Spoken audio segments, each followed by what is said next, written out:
کر لیا اس شخص نے من تزکا، جس نے اپنے آپ کو پاک اور صاف کر لیا، جس نے اپنے آپ کو صاف ستھرا کر لیا۔ وَذَكَرَ اسْمَ رَبِّهِ، اور اپنے رب اپنے پروردگار کے نام کا ذکر کیا۔ فَصَلَّى، اور اس نے نماز پڑھی۔ اس آیت مقدسہ میں 3 چیزوں کا ذکر ہے۔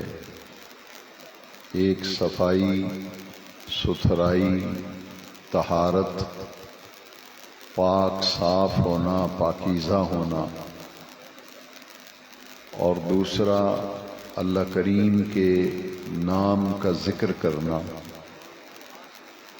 اور تیسری چیز نماز کا ذکر کیا گیا، فصلی، اور نماز پڑھی۔ سورہ مزمل میں رب ذوالجلال نے فرمایا وَاذْكُرِ اسْمَ رَبِّكَ وَتَبَتَّلْ إِلَيْهِ تَبْتِيلًا۔ سورہ مزمل میں اللہ کریم نے فرمایا اپنے پروردگار، اپنے رب کے نام کا ذکر کرو، وَتَبَتَّلْ إِلَيْهِ تَبْتِيلًا، اور ہر ایک سے کٹ کر فقط اللہ کے ہو جاؤ۔ قرآن مجید میں کثرت ذکر اللہ کریم نے ایمان والوں کو کثرت سے ذکر کرنے کی تلقین فرمائی، اور متعدد مقامات پر ذکر کرنے کی تلقین اور تعلیم ارشاد فرمائی گئی، اور ہر مقام پر اس کا اسلوب دوسرے مقام سے جدا ہے۔ ایک مقام پر فرمایا یا ایھا الذین آمنوا، اے اہل ایمان، اے ایمان والو، اذکروا اللہ ذکرا کثیرا، کہ اپنے اللہ کا کثرت کے ساتھ ذکر کیا کرو، اپنے اللہ کو یاد کرو، اپنے اللہ کا ذکر کرو، ذکراً کثیرا، بہت زیادہ یاد کرنا۔ تو ذکر ایک ایسی اللہ کریم کی نعمت ہے کہ اللہ کریم نے اس کی جزا بہت بڑی رکھی ہے۔ سورہ بقرہ میں فرمایا فاذکرونی اذکرکم، فاذکرونی، تم میرا ذکر کرو، تم مجھے یاد کرو، اذکرکم، میں تمہیں یاد کروں گا۔ تم میرا ذکر کرو، میں تمہارا ذکر کروں گا، تم مجھے یاد کرو، میں تمہیں یاد کروں گا۔ پھر قرآن مجید میں ایک مقام پر ذکر کی افادیت اور ذکر الہی کی اہمیت کو اجاگر کرتے ہوئے رب ذوالجلال نے قرآن مجید میں فرمایا کہ دل کا چین، دل کا قرار، وہ تو اللہ کے ذکر میں ہے۔ الا بذکر اللہ تطمئن القلوب، یہاں الا کا لفظ پہلے استعمال کیا گیا۔ الا کا معنی ہے خبردار، الا کا معنی ہے آگاہ ہو جاؤ۔ قرآن مجید کا یہ اسلوب بیان ہے کہ جہاں بھی اللہ رب العزت کسی اہم ترین بات کو اپنے بندوں تک پہنچانا چاہتا ہے تو وہاں رب ذوالجلال قرآن مجید میں الا کا لفظ استعمال فرماتا ہے۔ آگاہ ہو جاؤ، غور سے سنو، خبردار ہو جاؤ۔ ایک مقام پر اولیاء کاملین کی عزت و عظمت کو اجاگر کیا گیا قرآن مجید میں تو وہاں بھی الا کا لفظ استعمال ہوا، الا ان اولیاء اللہ لا خوف علیہم ولا هم یحزنون۔ غور سے سنو، آگاہ ہو جاؤ، خبردار ہو جاؤ، بلا شبہ جو اللہ کے ولی ہیں لا خوف علیہم، ان پر کسی قسم کا کوئی خوف نہیں، ولا هم یحزنون، دنیا میں ان پر کوئی خوف نہیں ہوگا، اور قیامت کے دن انہیں کسی قسم کا غم نہیں ہوگا۔ تو یہاں الا کا لفظ استعمال کیا گیا کہ ہر آدمی سکون کی تلاش میں ہے، اور سکون کو تلاش کرنے کے لیے لوگ مختلف طریقے استعمال کرتے ہیں، مختلف تفریحات سے لگاؤ رکھتے ہیں، لیکن اللہ کریم نے فرمایا کہ طمانیت قلب، دل کا سکون، دل کا قرار، دل کا چین جو ہے وہ تو اللہ کے ذکر میں ہے۔ لہذا جس شے میں اللہ نے سکون رکھا ہے، چین رکھا،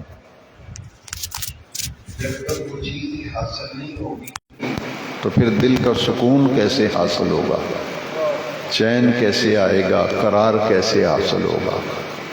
تو رب ذوالجلال نے دلوں کا چین، دلوں کا قرار، طمانیت قلب، سکون قلب، وہ تو رب ذوالجلال نے اپنے ذکر میں رکھا ہے۔ تو کثرت ذکر کا حکم دیا گیا، فاذکرونی اذکرکم، تم میرا ذکر کرو میں تمہارا ذکر کروں گا، تم مجھے یاد کرو میں تمہیں یاد کروں گا۔ جو اللہ کے ذکر سے منہ موڑتا ہے، اعراض کرتا ہے، اللہ کے ذکر کی رغبت ہی نہیں رکھتا، اسے اللہ کے ذکر کا کوئی شوق ہی نہیں، نہ اس کی لگن ہے، نہ لگاؤ ہے، نہ چاہت ہے، روح گردانی کرنے والا، اعراض، روح گردانی کو کہتے ہیں، جس سے اپنے دامن کو بچانا، اس چیز کے قریب نہ جانا، یہ اعراض ہے۔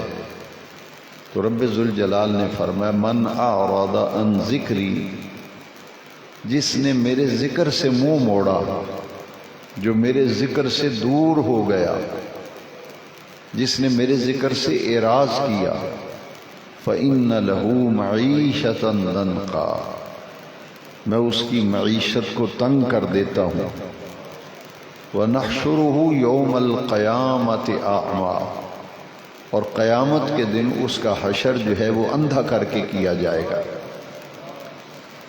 لہذا معلوم یہ ہوا کہ ذکر الہی بڑی سرمدی دولت ہے، ابدی دولت ہے، جس کی قرآن مجید میں بار بار ترغیب دی گئی اور بار بار تلقین کی گئی اور تعلیم دی گئی۔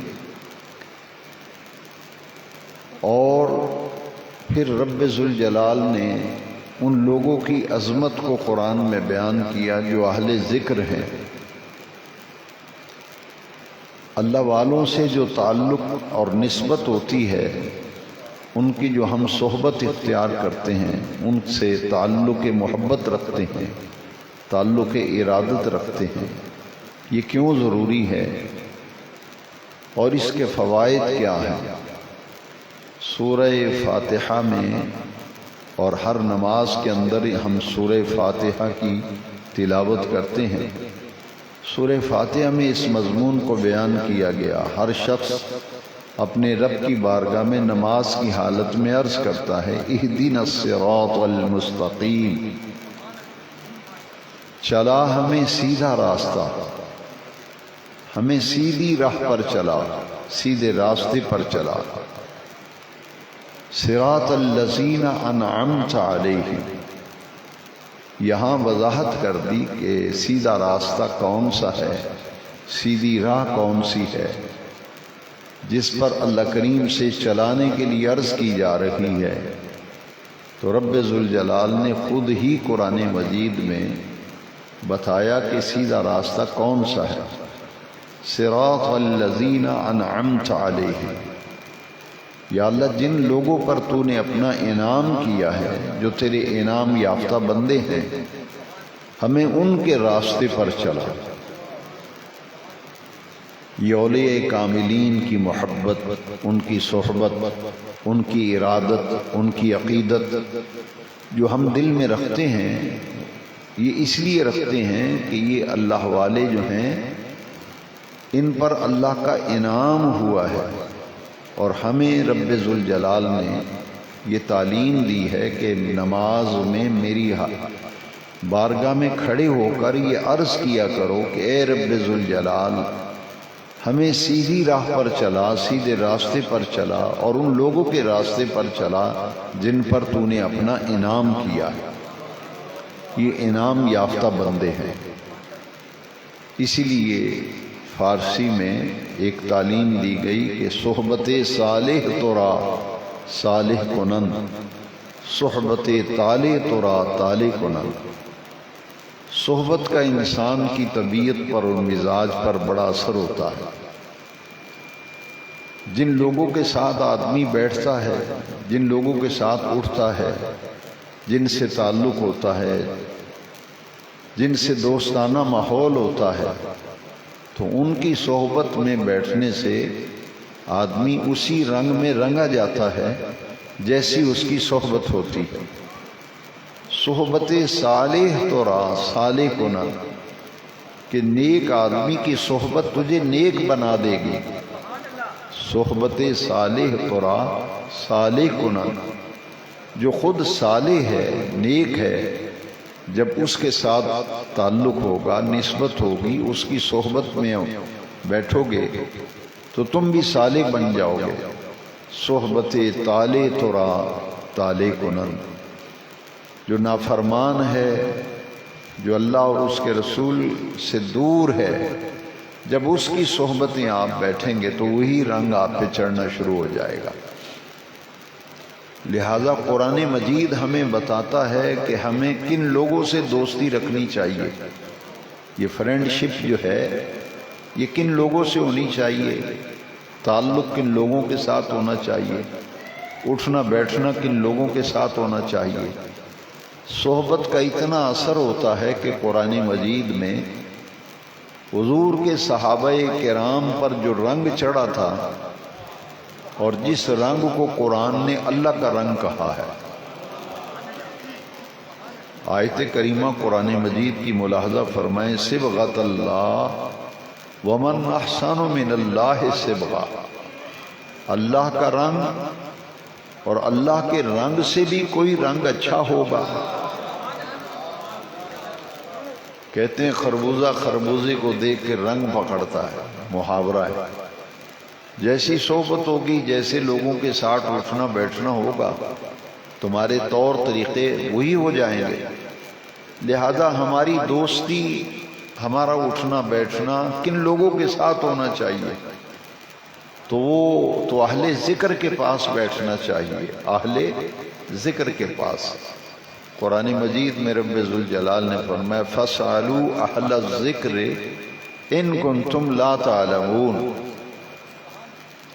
فَاسْأَلُوا پوچھ لو اہل ذکر سے، ان کنتم لا تعلمون اگر تم نہیں جانتے تو جو جاننے والے ہیں، جو اہل ذکر ہیں، ان سے پوچھ لو۔ لہذا ہماری دوستی، ہمارا تعلق، ہماری نسبت ان لوگوں کے ساتھ ہونی چاہیے جو اللہ والے ہیں، جو اہل ذکر ہیں، جو صالح مزاج ہیں، جو صالح طبیعت ہیں، اور جن کے پاس اٹھنے بیٹھنے سے بندہ نیکی کے ماحول سے وابستہ ہو جائے، جن کے ساتھ تعلق کی وجہ سے بندہ نیکی کے ماحول سے وابستہ ہو جائے، تعلق ان لوگوں سے رکھنا چاہیے۔ آئیے قرآن مجید سے پوچھتے ہیں، ایک دوستی ہے جو دنیا میں فائدہ دیتی ہے، ایک دوستی صرف دنیا تک نفع بخش ہے، اور وہ بھی ہر کسی کے مقدر میں نہیں آتی، اور ایک دوستی ایسی ہے جس کا تعلق آخرت کے ساتھ ہے۔ ایک فرینڈشپ ایسی ہے جس کا تعلق آخرت کے ساتھ ہے۔ جو دنیا کی دوستی، دنیا کا یارانہ، دنیا کی نسبت و تعلق ہے، یہ جب قیامت کا دن آئے گا تو یہ تمام دوستیاں دشمنی میں بدل جائیں گی۔ یہ دوستیاں، یہ فرینڈشپ قیامت کے دن دشمنی میں بدل جائے گی۔ میں کوئی آپ کو روایت نہیں سنا رہا،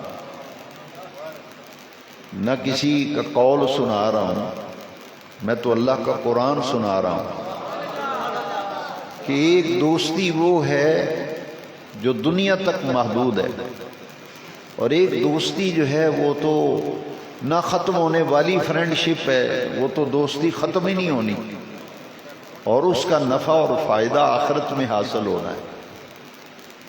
وہ دوستی کون سی ہے؟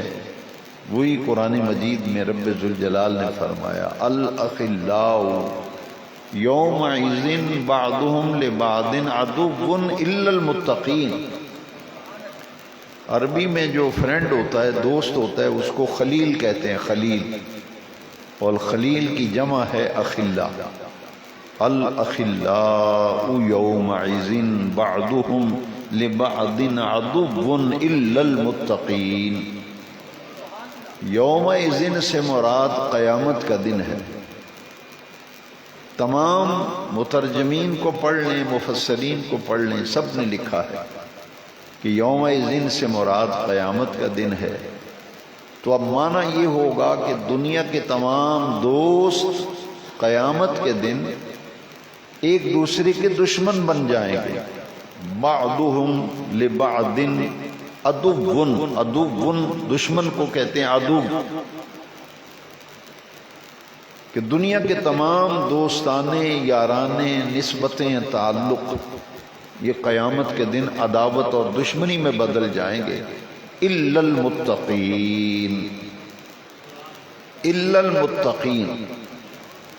ایک فرینڈشپ، دوستی ایسی ہے جو دنیا کی نسبت سے ہے، جو دنیاوی اعتبار سے ہے، وہ تو قیامت کے دن عداوت و دشمنی میں بدل جائے گی، اور جو اہل ذکر سے، اہل اللہ سے، صالحین سے، نیکوکار لوگوں سے، انعام یافتہ لوگوں سے جو تعلق و دوستی ہوگی، قرآن یہ کہتا ہے الا المتقین، وہ تعلق قیامت کے دن بھی برقرار رہے گا، وہ تعلق قیامت کے دن بھی قائم رہے گا۔ ان سے دوستی رکھنی چاہیے کہ آپ ان کی مجلس سے اٹھ کر، جس مجلس میں غیبت ہوتی ہے، ہماری جتنی دوستی کی مجلسیں اور محفلیں ہیں، ہم جو اپنے دوستوں کے پاس فرصت کے لمحات گزارتے ہیں، ہر شخص جب فارغ ہوتا ہے تو کہتے ہیں چلو گپ شپ کرتے ہیں، دوستوں کے پاس جا کے بیٹھتے ہیں۔ تو جب اپنے دوستوں میں آپ بیٹھتے ہیں تو اس ماحول کے اندر کیا ہوتا ہے؟ غیبت ہوتی ہے، چغلی ہوتی ہے، اور لوگوں کے معاملات وہاں بین الاقوامی معاملات، ملکی معاملات، جو آپ کے نہ کہنے سے صحیح ہوں گے نہ آپ کے کرنے سے صحیح ہوں گے، اسے کہتے ہیں لغویات۔ ہم فضول باتیں کرتے ہیں، ملکی سیاست پر تبصرے کرتے ہیں، اس میں پھر گناہ گار ہوتے ہیں، انٹرنیشنل لیول کی باتیں کرتے ہیں، لغویات بولتے ہیں، ہماری زبان سے ایسے ایسے جملے نکلتے ہیں جن کا حقیقت سے کوئی تعلق ہی نہیں ہوتا۔ لہٰذا یہ جو بغیر سوچے سمجھے ہم بولتے پھرتے ہیں اور مجلسوں میں بیٹھ کے اپنے وقت کو برباد کرتے پھرتے ہیں، یہ تو نہ دنیا میں کسی کام آئے گا نہ آخرت میں کام آئے گا۔ اور ایک تعلق اللہ والوں سے ہوتا ہے، کسی اللہ والے سے اگر دوستی آپ کی لگی ہوئی ہے تو آپ کو تجربہ ہوا ہوگا، نہیں تو کسی اللہ والے سے لو لگا کے دیکھیں، جب سارے یار سجن سوئے ہوتے ہیں، اللہ والا رات کے پچھلے پہر اٹھ کے مصلی بچھا کے ان کے لیے دعائیں کرتا ہے۔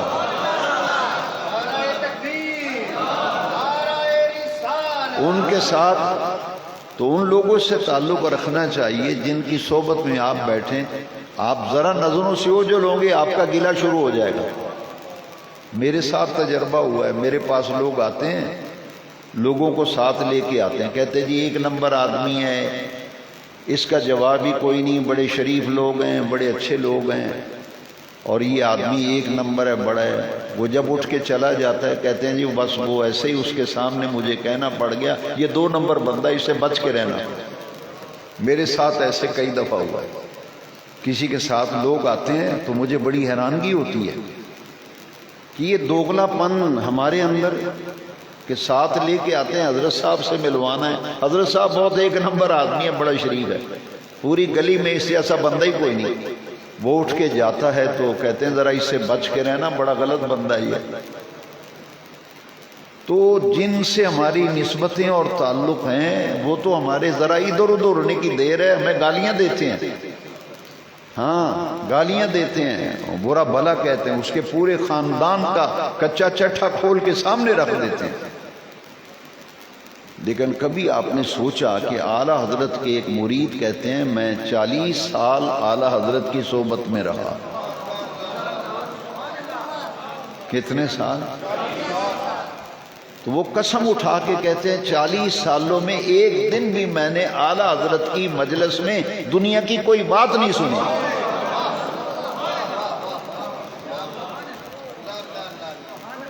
تو میں اس سے مبرہ نہیں ہوں، میں بھی آپ معاشرے میں ہی رہتا ہوں آپ کے ساتھ، ہماری کوئی مجلس نہ گلے سے خالی ہے، نہ چغلی سے خالی ہے، نہ غیبت سے خالی ہے۔ ایک بزرگ نے لکھا ہے کہ ایک دن صبح صادق سے لے کے غروب آفتاب تک 4 چیزوں سے اپنے آپ کو بچا لے، شام تک تیری تقدیر نہ بدلے تو مجھے پکڑ لینا۔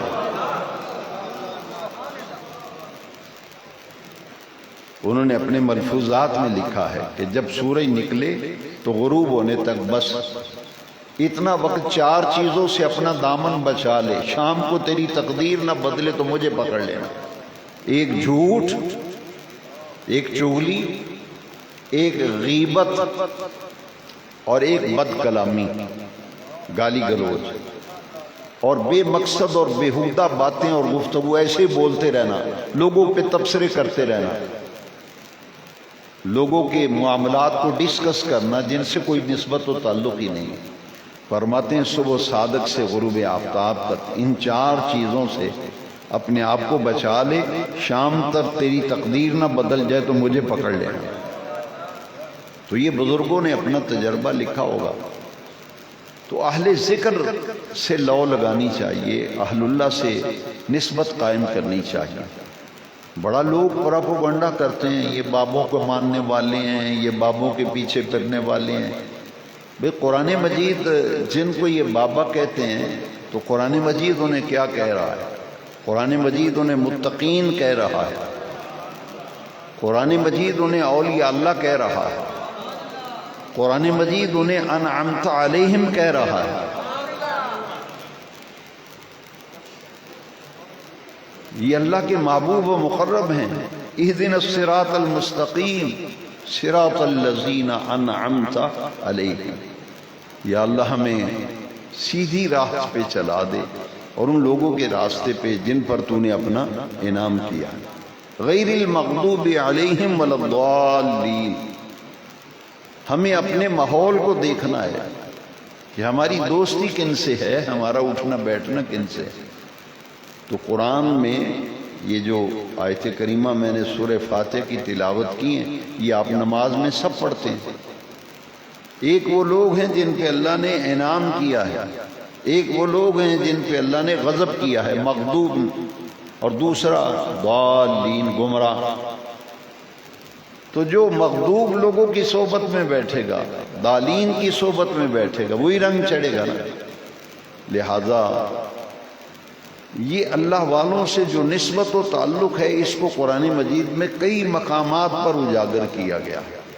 ایک مقام دیکھیے اور میں عرض کرتا ہوں، اتقوا اللہ یا ایھا الذین آمنوا اتقوا اللہ وکونوا مع الصادقین۔ یہ جنہیں بابا کہہ کے نفرت دلاتے ہیں، قرآن انہیں کہہ رہے صادقین۔ اے ایمان والو، اللہ کا تقوی اختیار کرو، جو صادقین ہیں ان کے ساتھ جڑ جاؤ۔ ان کے ساتھ ان سے تعلق قائم کر لو. صادقین، متقین، مومنین، اولیاء اللہ. تو نسبت اور دوستی اور فرینڈشپ ایسی ہونی چاہیے جو آخرت میں کام آئے، جو آخرت میں کام آئے. لغویات سے، فضولیات سے ایسے ہی بولتے رہنا، ہر وقت تبصرے کرتے رہنا، ان چیزوں سے کیا ہوتا ہے؟ انسان کے دل کا نور جو ہے وہ آہستہ آہستہ ختم ہو جاتا ہے. دل میں جو نورانیت ہوتی ہے، روحانیت، بغیر سوچے سمجھے ادھر ادھر کی باتیں کرنے سے، غیبت کرنے سے، جھوٹ بولنے سے، چغلیاں کھانے سے، لوگوں کے گلے کرنے سے، برائیاں کرنے سے، بد زبانی کرنے سے جو دل کا نور ہے وہ آہستہ آہستہ چھن جاتا ہے. لہذا اپنی روحانیت اور نورانیت کو بچانے کے لیے ان تمام چیزوں سے اپنا دامن بچانا بھی بہت ضروری ہے. فَاسْأَلُوا أَهْلَ الذِّكْرِ إِن كُنتُمْ لَا تَعْلَمُونَ. اگر تم نہیں جانتے، جو جاننے والے ہیں ان سے پوچھ لو. اور بغیر جانے تم تبصرے کرتے پھرتے ہو، کسی چیز کا تمہیں علم نہیں ہے اور تم اپنی رائے دیتے پھرتے ہو. اس لیے قرآن مجید میں واضح کیا گیا هَلْ يَسْتَوِي الَّذِينَ يَعْلَمُونَ وَالَّذِينَ لَا يَعْلَمُونَ. اللہ کریم نے خود سوال کیا ہے، کیا جاننے والے اور نہ جاننے والے برابر ہیں؟ هَلْ يَسْتَوِي الَّذِينَ يَعْلَمُونَ وَالَّذِينَ لَا يَعْلَمُونَ. جاننے والے اور نہ جاننے والے برابر نہیں ہیں. تو لہذا جو جاننے والے ہیں فَاسْأَلُوا أَهْلَ الذِّكْرِ، یہاں اہل علم بھی مراد ہیں، لیکن اہل ذکر وہ ہیں جو ہمیشہ اپنے رب سے اپنا تعلق بندگی جو ہے، ہر لحظہ، ہر لمحہ، ہر آن، ہر ساعت، وہ تعلق اللہ تعالیٰ سے جو ہے اسے مضبوط اور مستحکم کرنے کی فکر میں لگے رہتے ہیں، مضبوط و مستحکم کرنے کی فکر میں رہتے ہیں. تو اللہ کا ذکر اور اللہ کی یاد یہ بہت بڑی دولت ہے، اور قرآن مجید میں کثرت ذکر کا حکم دیا گیا ہے. قد افلح من تزکا وذکر اسم ربہ فصلی. کامیاب ہو گیا وہ شخص، فلاح پا گیا وہ شخص جس نے اپنے آپ کو صاف ستھرا کر لیا، اپنے آپ کو پاک کر لیا، اور پھر اپنے رب کے نام کا ذکر کیا اور نماز پڑھی، وہ کامیاب ہو گیا. تو تزکیہ جو ہے یعنی اپنے آئینہ قلب جو ہے اسے صاف کرنا. آئینہ قلب، دل کا شیشہ جو ہے اسے صاف ستھرا رکھنا. اور جب دل میں نور آئے گا تو دل کا آئینہ جو ہے وہ جگمگائے گا. تو ان چیزوں سے اور ان باتوں سے، بلکہ یہاں تک بزرگوں، امام غزالی نے لکھا ہے کہ اگر تم کسی ایسی مجلس میں گئے ہو جہاں لوگوں کے گلے ہو رہے ہیں، غیبتیں ہو رہی ہیں، بے مقصد ہنسی مذاق ٹھٹھا کیا جا رہا ہے، لوگوں کی عزتوں کو اچھالا جا رہا ہے، فرماتے ہیں اس کا سننا بھی گناہ ہے. تم ایسا کرو، ایسی مجلس میں مت بیٹھو، اٹھ کر وہاں سے چلے آؤ. کیونکہ جتنی دیر اس مجلس میں بیٹھ کے یہ باتیں ہم سنیں گے، ہمارے دل کا نور آہستہ آہستہ زائل ہوتا رہے گا، ہم اس سے محروم ہو جائیں گے. اس لیے اہل اللہ کا بڑا مقام ہے، اہل ذکر کا بڑا مقام ہے. یہ ماہانہ محفل ذکر جو ہے یہ دراصل اسی لیے شروع کی گئی تھی، لیکن بہت سے معاملات پھر ایسے ہوتے ہیں، حوادثات زمانہ جو ہے اس کا شکار ہو جاتا ہے ہر آدمی. اصل مقصد یہ تھا کہ 1 مہینے کے بعد ہم اللہ کے گھر میں جمع ہوں اور اس بات پر غور و فکر کریں اور سوچیں کہ وہ کون سے طریقے ہیں جن پر چل کر ہماری وہ زندگی بہتر ہو جائے جہاں مرنے کے بعد ہم نے جا کے رہنا ہے، ہماری اصلاح ہو جائے، ہمارے اندر جو خامیاں ہیں، کمزوریاں ہیں، ہمارے اندر جو بگاڑ ہے اس کی اصلاح ہو جائے، ہماری عملی زندگی بہتر ہو جائے، اور پھر ہم بیٹھ کر اللہ کا ذکر کریں. کیونکہ امام غزالی نے حدیث شریف نقل کی ہے کہ اللہ تعالیٰ کے ذکر کی ایک محفل، ایک حلقہ ذکر، ایک ذکر الہی کی محفل 20 لاکھ بری مجلسوں کا کفارہ۔ شاید آپ کے ذہن میں ہو کہ یہ محفل اس لیے ہوتی ہے کہ تقریر مجھے سنانے کا شوق ہے، یا آپ کو کوئی تقریریں سننے کا شوق ہے، یہ ہمارا مقصد نہیں تھا۔ ہم تو نے اس پاکیزہ مشن کو لے کے نکلے تھے کہ بھئی امام غزالی نے سرکار کی حدیث شریف نقل کی ہے، پتہ نہیں ہماری بازار میں، گھروں میں، دوستوں میں کتنی ایسی مجلسیں ہوتی ہیں جن میں گناہ ہی گناہ ہیں، گناہ ہی گناہ ہیں۔ لہٰذا ایک ایسی ماہانہ محفل ہو جس میں ہم شریک ہو جائیں، مل کر اپنے رب کا نام جپیں، اپنے رب کا نام ذکر کریں، تاکہ وہ 20 لاکھ جو بری مجلسیں ہیں ان کے لیے یہ محفل ذکر کفارہ بن جائے۔ دوسرا، ہم اپنی زندگی کی اصلاح کریں، اپنی خامیاں جو ہیں انہیں دور کریں۔ تو حاضرین محترم، اہل ذکر کا بڑا مقام ہے، اور میں نے عرض کیا کہ دل کا نور جو ہے وہ آہستہ آہستہ ان مجلسوں میں بیٹھنے سے اور ایسی باتوں سے دل کا نور جو ہے وہ ختم ہو جاتا ہے۔ امام غزالی رحمۃ اللہ علیہ نے لکھا ہے 4 گناہ ایسے ہیں جو نظر نہیں آتے، لیکن ہر آدمی ان 4 گناہوں کا کسی نہ کسی درجے میں ملوث ہے۔ فرمائے ان کی وجہ سے آدمی میں بے سکونی رہتی ہے، اس کو چین و قرار آتا ہی نہیں، پھر نیند کی گولیاں کھائے گا، پھر کہے گا کہ مجھے رات کو نیند نہیں آتی، ساری رات جاگتا رہتا ہوں، پھر کاروبار بھی بہت ہوگا، کہیں گے پیسہ بہت آتا ہے، سکون نہیں ہے۔ تو جن چیزوں میں اللہ کریم نے سکون رکھا ہے وہ تو ہمارے پاس ہے ہی نہیں، ہم ان باتوں کو توجہ ہی نہیں دیتے، ہم ان کو تو غیر ضروری باتیں سمجھتے ہیں، فضول کہتے ہیں، یہ فضول باتیں ہیں۔ امام غزالی نے لکھا ہے کہ دل کے 4 گناہ ہیں، اس سے بچو، اپنے دل کو بچاؤ ان 4 گناہوں سے۔ وہ 4 گناہ کیا ہیں؟ فرماتے ہیں وہ نظر نہیں آتے، دکھائی نہیں دیتے۔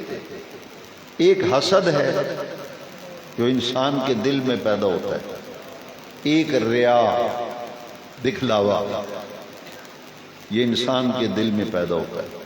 تیسرا ہے غرور اور تکبر، یہ بھی دل میں پیدا ہوتا ہے۔ اور چوتھا فرمایا حب الدنیا، دنیا کی ایسی محبت جو دین سے غافل کر دے۔ دل میں دنیا کی ایسی محبت آ جائے کہ آدمی نماز کی پرواہ نہ کرے، نماز کی اس کو کبھی فرصت ہی نہیں ملی نماز پڑھنے کی، وہ نماز کی طرف اس کی توجہ ہی نہیں ہوئی، کیونکہ حب الدنیا، دنیا کی محبت میں اتنا آگے نکل چکا ہے، اتنا آگے نکل چکا ہے کہ اس کو نماز کی بھی فکر نہیں ہے، اس کو یہ معلوم ہی نہیں کہ مسلمان پر سب سے بڑا فرض نماز ہے۔ تو فرمایا دل کے اندر 4 چیزیں پیدا ہوتی ہیں جو بندے کی روحانیت کو تباہ و برباد کرتی ہیں۔ اس کا پھر نہ مسجد میں آنے کو دل کرتا ہے، مسجد کے دروازے سے گزر جاتا ہے، جماعت کھڑی ہے، مسلمان نماز پڑھ رہے ہیں۔ امام غزالی فرماتے ہیں میں حیران ہوتا ہوں جب مسجد میں جماعت کھڑی اور دروازے کے سامنے سے آدمی گزر جائے، بڑا دل گردا ہے اس کا کہ اس کو فکر ہی نہیں کہ جب مسجد میں جماعت کھڑی ہے وہ مسجد کے دروازے سے گزر کے جا رہا ہے۔ فرمایا یہ دل بندے کا جب میلا ہو جاتا ہے پھر اس کو کوئی نصیحت عمل نہیں کرتی۔ حدیث شریف میں ہے کہ جس شخص نے لگاتار 3 جمعے حقیر سمجھ کے ترک کیے، اس نے کہا خیر ہے نہ جمعہ پڑا تو کوئی نہیں، معمولی سمجھا، حقیر سمجھا، 3 جمعے لگاتار جو حقیر سمجھ کے ترک کرتا ہے، چھوڑتا ہے، پڑھتا ہی نہیں، اس کے دل پر اللہ تبارک و تعالیٰ سیاہ نقطہ لگا دیتا ہے، وہ سیاہی آہستہ آہستہ پھیلتی رہتی ہے، پھر کوئی نصیحت اسے کام نہیں آتا۔ لہذا یہ دل پہ جو میل جم جاتا ہے، جیسا حدیث شریف میں ہے کہ ہر چیز پہ گرد و غبار پڑتا ہے، آپ اسے صاف کرتے ہیں، تو گناہوں کا جو گرد و غبار ہے یہ انسان کے دل پہ بھی پڑتا ہے، باطن پہ بھی۔ اور وہ کیسے دور ہوگا؟ آپ گرد و غبار کرسی و میز پہ پڑاؤ، کپڑے سے جھاڑ کے صاف کر دیں گے، کسی چیز کو زنگ لگ جائے اس کو پالش کرا لیں گے، بس دل کو جب زنگ لگ جائے گا اور دل جو زنگ آلود ہو جائے تو یہ کیسے دور ہوگا؟ دل کی جو گرد و غبار ہے یہ کیسے دور ہوگا؟ تو نبی کریم صلی اللہ علیہ وسلم فرمایا لِكُلِّ شَيْءٍ سِقَالَةٌ وَسِقَالَةُ الْقُلُوبِ ذِكْرُ اللَّهِ، دل کا زنگ دور ہوگا اور دل کا میل کچیل دور ہوگا، وہ تو اللہ کے ذکر سے دور ہوگا۔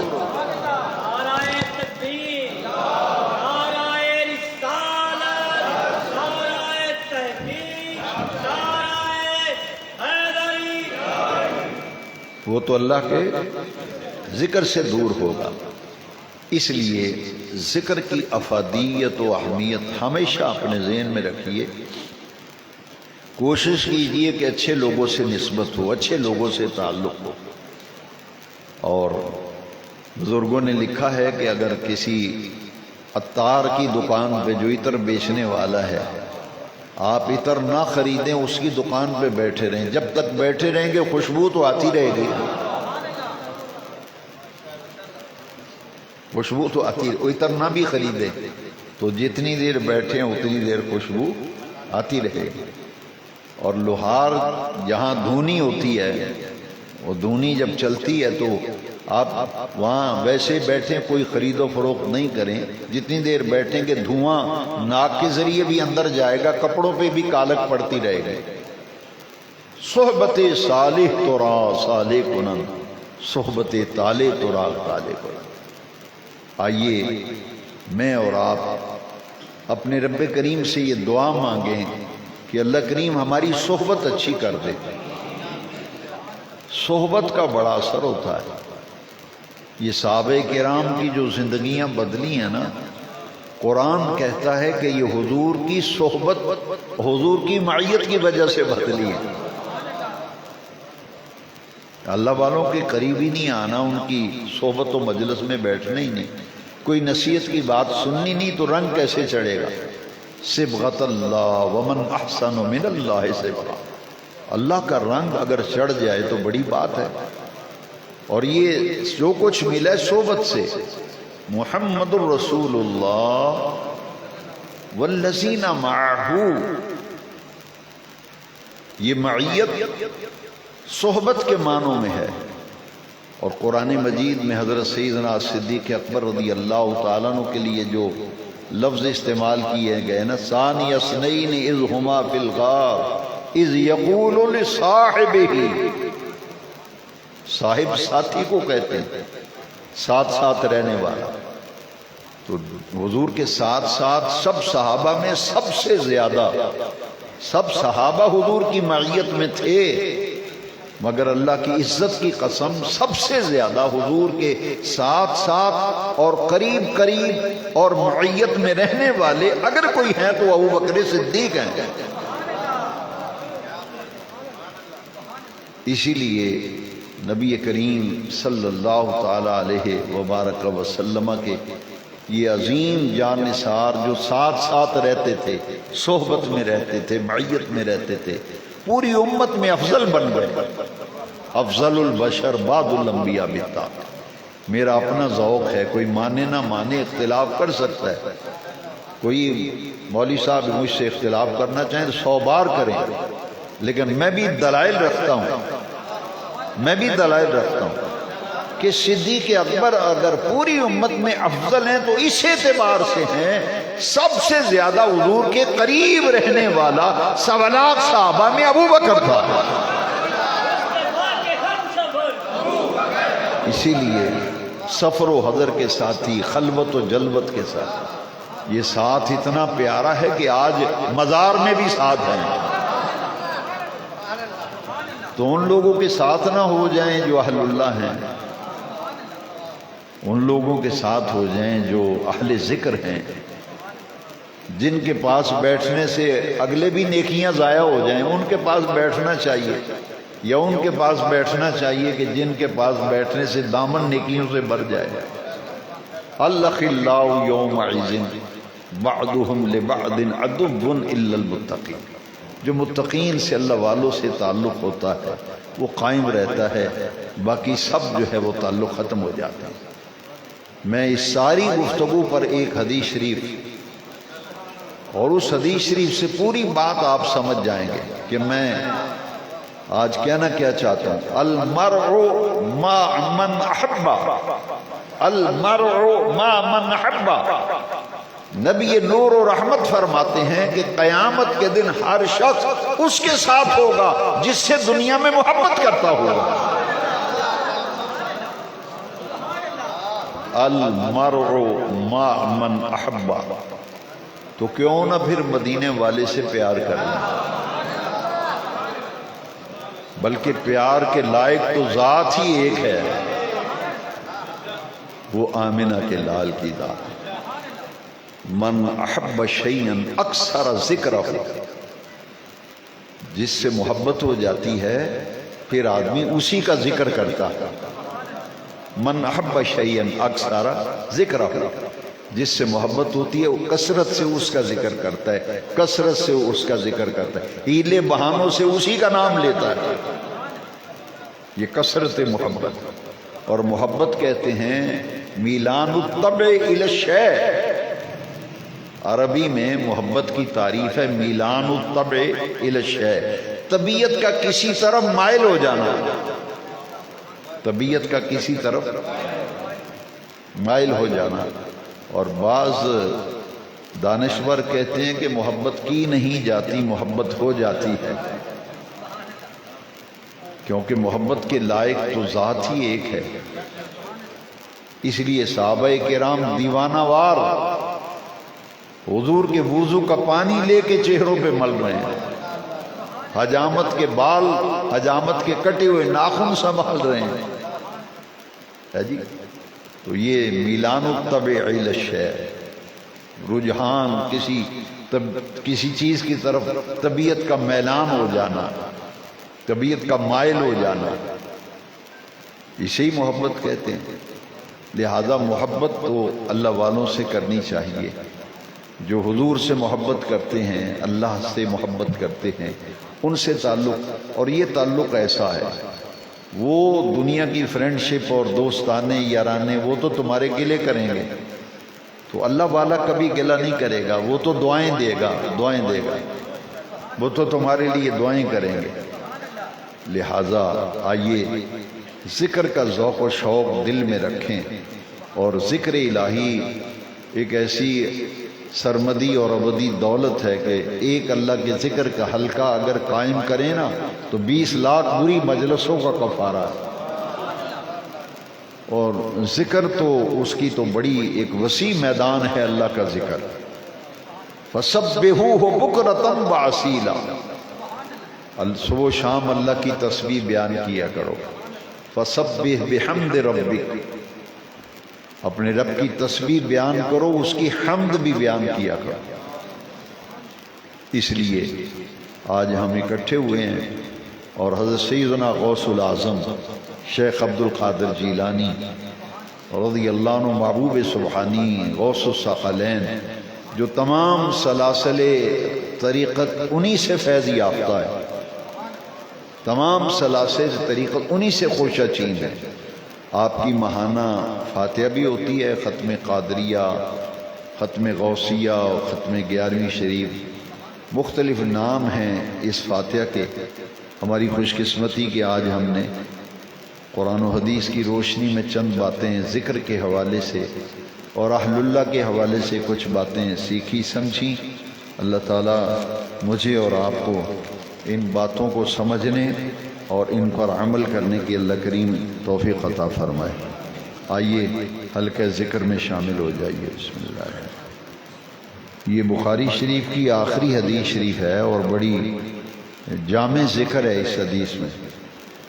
جب درس ختم بخاری شریف ہوتا ہے اسی حدیث شریف کا درس ہوتا ہے. اور اس حدیث شریف کے راوی حضرت ابو ہریرہ رضی اللہ وعن ابی ہریرہ رضی اللہ تعالی عنہ قال قال رسول اللہ صلی اللہ علیہ وسلم کلمتان خفیفتان علی اللسان ثقیلتان فی المیزان حبیبتان الی الرحمن. یہ وہ